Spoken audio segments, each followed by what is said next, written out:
I'm at the foothills of Mount Fuji at the Fuji Speedway.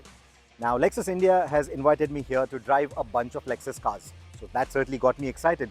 What got me even more excited is that they told me there's one model with a 3-letter word or a 3-letter name to it. Now, the last time they did that, it was a supercar, the Lexus LFA. So that got me really excited. However, it turned out to be this, the LBX, a compact, sporty crossover. I'm still excited because we have a racetrack at our disposal and this lovely little crossover to drive out there. And there is a chance that this vehicle might just come to India. Now, whether or not that happens is a story for another day. But for now, let's experience what the LBX is all about. The LBX stands for Lexus Breakthrough Crossover. And like most Lexus models, it finds its roots in a Toyota, the Yaris Cross, which in turn is a jacked up version of the Yaris hatchback. Neither of these cars are sold to us, but the LBX is being considered for India and could make sense only if they are able to undercut the BMW 2 Series Grand Coupe. While that would make it the most accessibly priced Lexus, the idea of the LBX is to act as a premium urban runabout for someone who already has a Lexus or two in the garage. It's not aimed at newcomers in that sense. But if it does attract them too, it's a win-win. After all, who doesn't like volumes? Now, one new design element that you will see on all modern Lexus cars is the badging. You get this spaced lettering instead of where the logo would have sat on the previous generations of Lexus cars. Especially with the model like the LBX, which is an entry spec model, I think it makes a lot of sense to have this kind of lettering because it is going to introduce a lot of new people to the Lexus brand. So there you would want the model names, you would want the brand name to be highlighted a lot more compared to the bigger Lexuses that are bought by people who already know what Lexus is. With this one, you want to announce to the world that you have now entered the Lexus way of life. Compared to the rest of the Lexus lineup though, the LBX is quite sober and has an understated look. So the LBX is the smallest crossover or the smallest vehicle from Lexus at the moment. And in terms of the design, it doesn't go as overboard or as radical as some of the bigger Lexus models that we've seen. Yes, there is still the spindle grille or at least the shape of it, but it's not as exaggerated as we've seen on some of the other vehicles. I think something like the new LM would have looked a lot nicer. It would have given a lot more character to the front end. But even the way it stands right now with these sharp lighting elements, I think it looks quite nice. And especially in the shade of red, it looks very sporty too. The low-slung hood and the minimal openings at the grille help the LBX achieve excellent aerodynamic efficiency, says Lexus. If you know your cars well, you will see clear hints of the Yaris in the design of the LBX, especially in the headlights and the taillights. It may look like a hatchback from the back, but it's still got some luxury elements like a power tailgate. I don't remember when was the last time I saw a power tailgate on a car of this size. So the boot space, the boot volume is actually quite good. The loading lip is a little high, but getting stuff in is not going to be that much of a problem because the overall height of the vehicle is not that tall. But like I said, the overall volume is quite good. And then you also get 40-60 split for the seats. So you also get a little bit of versatility if you so need. It's based on the same TNGA-B platform as the Yaris Cross. And the modularity has helped the LBX gain 20mm longer wheelbase, which frees up more space in the cabin. Given the compact dimensions of this car, the ingress and egress is actually not too bad. It's not too hatchback-like. The edge point is actually quite high. So, like I said, ingress and egress, even for older people, is not going to be a problem at all. The knee room is decent. I'll not call it very spacious. Even the headroom, not too bad. The view outside of the windows, not too bad either. However, this is a compact cabin, so 4 adults over long distances may become a little cumbersome, but for city commutes, this should be really good. So overall, I like the comfort. The contouring of the seats is also quite nice, but getting 3 adults back in here is going to be quite a bit of squeeze. So 2 adults at the back is the ideal configuration. You also get 2 USB-C ports, but there are no rear AC vents. But this is a compact cabin again, so the overall cooling efficiency should be quite good. In fact, Lexus and Toyota cars, we know that the cooling efficiency is really good. Now, there is black upholstery here, so the overall perception of space feels a little tight. But knowing Lexus, knowing a luxury brand like this, there'll obviously be other color options as well that you can choose from. I've already seen a brown and black combination in one of the other cars. That looks quite nice too, but I think a brighter cabin will work better, especially if Lexus decides to bring this to India. It is primarily an urban runabout then, as far as space and comfort are concerned. But while on the move, the LBX will give you a similar premium feel in its cabin elements as the rest of the Lexus cars. It has a similar steering, top quality materials, option of vegan leather in multiple colors for the upholstery, and even the push-style doorknobs on the inside like its bigger siblings.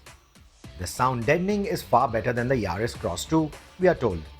And while we didn't get a chance to drive it in the city, the brisk drives on the track were a mixed bag as far as the noise insulation is concerned. As you would expect, with a hybrid powertrain, the vehicle starts off in a very silent mode because it is usually starting off in a pure EV mode. Now, the transition from battery to the petrol assistance obviously is not as discreet.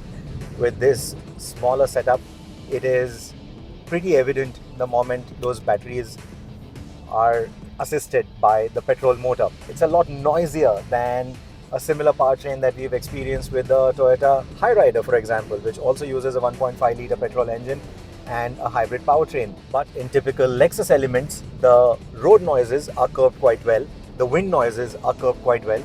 The powertrain noises are allowed to filter in to add that little bit of excitement, and there is only so much you can do with a setup like this, which is running a puny 1.5-litre engine. This is the M15A FXE powertrain, and compared to the M15D FXE, which belongs to the same family and powers the Toyota Urban Cruiser Hyryder, this one puts out 136 PS of power.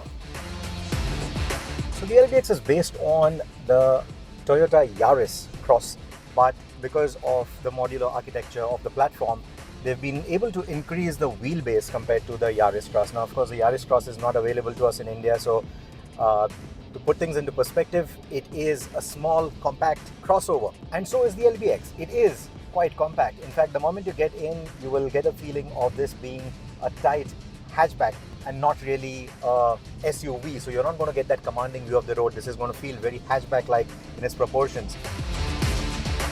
Compared to the Yaris Cross, the LBX places the front seats lower for a sportier driving position.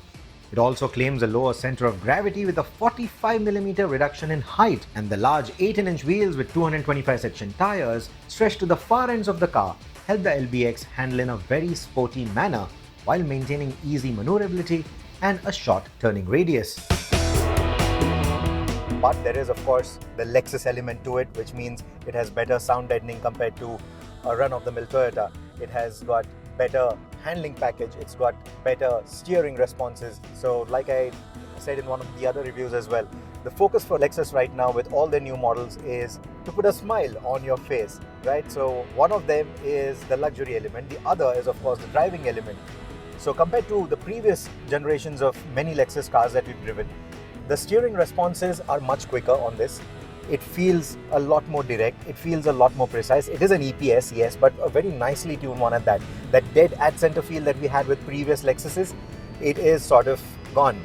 But here on this tight track, the car feels quite composed, it feels quite nice. Now in terms of the powertrain, nothing to write home about. This is a 1.5-litre self-charging hybrid system. Now this is a FF configuration, which means front engine, front wheel drive, but there is an all-wheel drive configuration that can also be offered with this powertrain with its hybrid. And in terms of the hybrid itself, Lexus says that compared to their previous generations of hybrids, especially these smaller hybrid powertrains, the LBX is able to do a lot more speed and a lot more distance on pure EV mode as well. Now here on the track, they are not allowing us to drive in a pure EV mode, and we aren't really road testing this car. But if it does come to India, that is where we will road test this and we'll see what kind of pure EV figures we get with this vehicle.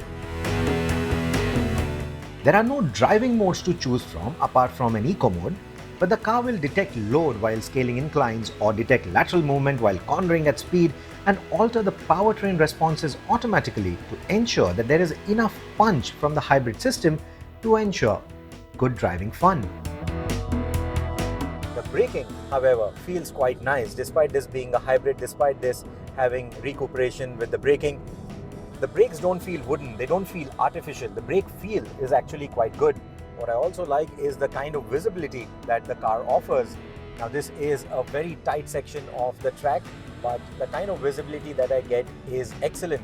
The A-pillar is not too intrusive. There is a fair bit of distance between the wing mirrors and the A-pillar. There's a little bit of this spotter glass as well. So all of this allows a good cornering visibility. And in city environments, in tight spaces, all of this is going to definitely come in handy. The hybrid system uses an eCVT gearbox, and that explains the high revving nature of the powertrain and the prominent rubber band effect. Now this is the base spec model, but the higher spec variants will also allow you to get paddle shifters behind the wheel. So when you want to take manual control of the gearbox, you can do that as well.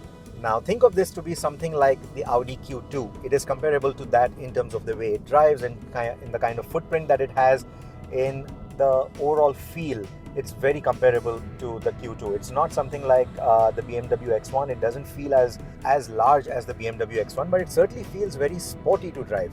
So if you are purely looking at that sporty character, it is comparable to X1 in that sense, but it is not comparable to the X1 on the kind of size that it offers. And I think that is where Lexus India is still a little undecided on whether to bring this car to India or not, and if yes, when. Because they will have to create quite a bit of noise about the product. For the kind of dimensions that it has, they will have to literally make sure that people come to the showrooms or people come to the Lexus experience centers and actually experience the product.